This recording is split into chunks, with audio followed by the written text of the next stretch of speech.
একবারই উঠবে। আমি আমারটা তুলবো, তুমি তোমারটা তুলবা। হ্যাঁ না আমারটা তুলবাই না, তুমি বাদ বাকি পাথর তুলবা, ওরটা তুলবা আর ও তোমারটা।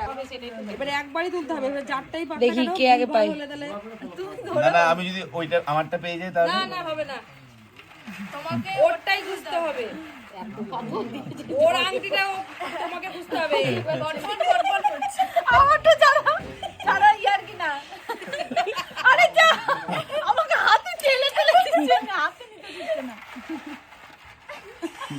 কে কে বলছে এটা? আমি ওরটা তুলবো, তাই তো? আমি আসছি, আস্তে আস্তে আস্তে আস্তে আস্তে আস্তে ভাবছে, ও ভাবছে গালে হাত দিয়ে। ভাবুক ভাবুক, পিঠে জায়গা কম পড়েছে। আমি অনেকটা বড় মাঠ পেয়েছিলাম, আরো সরু পিচ পেয়েছি। মা আবার মুন্ডু ঘুরিয়ে দেখতে দেখতে দেখতে ইচ্ছে না, এই বৌদিটা কিচ্ছু দেখতে দিচ্ছে না। আরে একটা পাতো ছোট হয়ে গেল রে। ক্যামেরা বেলা গুলো জ্বালাচ্ছিল।